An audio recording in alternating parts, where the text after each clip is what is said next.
మావయ్య నాగార్జున కోసం భర్త చైతన్య కోసం తన చేతులతో వంట చేసి పెట్టిన శోభితా ధూళిపాల వివరాల్లోకి వెళ్తే రీసెంట్ గా శోభితా ధూళిపాల నాగ చైతన్య వివాహమైన సంగతి అందరికీ తెలిసిందే. రీసెంట్ గా కొత్త ఇంట్లో గృహప్రవేశం కూడా చేశారు. ఈ సందర్భంగా భర్త నాగ చైతన్యకి మావయ్య నాగార్జున గారికి తన చేతులతో స్వయంగా వండి పెట్టిన శోభితా ధూళిపాల ఎంత పెద్ద హీరోయిన్ అయినప్పటికీ కూడా పెళ్లైన తర్వాత తెలుగింటి ఆడపడుచులా నిండుగా చీర కట్టుకొని ఇంట్లో వంటలు చేస్తూ భర్త నాగ చైతన్యకు మావయ్యకు వడ్డిస్తూ ఉంటే రెండు తెలుగు రాష్ట్రాల ప్రేక్షకుల కళ్ళు నిండిపోయాయి. ఆహా, శోభితా ధూళిపాలను అలా చూస్తూ ఉంటే తెలుగింటి కోడలు అంటే ఇలానే ఉండాలి అన్నట్లుగా రెండు తెలుగు రాష్ట్రాల ప్రేక్షకులు చూడడానికి రెండు కళ్ళు కూడా సరిపోవట్లేదు. ఇంట్లో రకరకాల వంటలు చేస్తూ మావయ్యకి భర్తకి వడ్డిస్తూ ఉంటే నాగార్జున గారికి ఆనందంతోనే కడుపు నిండిపోతూ ఉంది. రీసెంట్ గా అగ్నేని ఫ్యామిలీ అందరూ కలిసి తిరుపతి కూడా వెళ్లారు. 3 ముళ్ళు 7 అడుగుల బంధం, రెండో పెళ్లి, ఒక పెద్ద కుటుంబం, ఏ హడావిడి లేకుండా సింపుల్ గా పెళ్లి అవుతున్నట్టు పక్క వారికి కూడా తెలియకుండా కేవలం ఇరువురి కుటుంబాలు కలిసి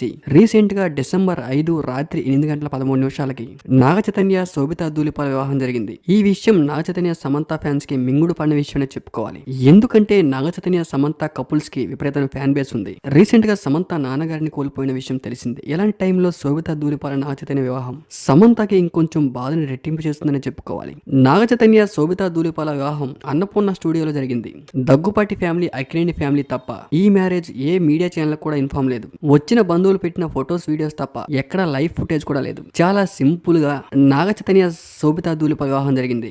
శోభితా ధూళిపాలకి నాగ చైతన్య తాలి కొడుతున్న వీడియో ఇప్పుడు నెట్టింట్లో వైరల్ గా మారింది. తాలి కొట్టే సమయంలో శోభితా ధూళిపాల ఎమోషనల్ అయ్యారు. సమంత నాగ చైతన్య పెళ్లి చాలా గ్రాండ్ గా చేసినా కూడా శోభితా నాగ చైతన్య పెళ్లి మాత్రం చాలా సింపుల్ గా చేశారు. అసలు బంధుమిత్రులు తప్ప ఇంకెవరు కూడా అక్కడికి విచ్చేయలేదు. రీసెంట్ గా ఏఎన్ఆర్ గారి 100th బర్త్డే స్టాచ్యూ ముందు నాగ చైతన్య శోభితా ధూళిపాల బ్లెస్సింగ్స్ తీసుకుని ఈ వివాహాన్ని స్టార్ట్ చేశారు.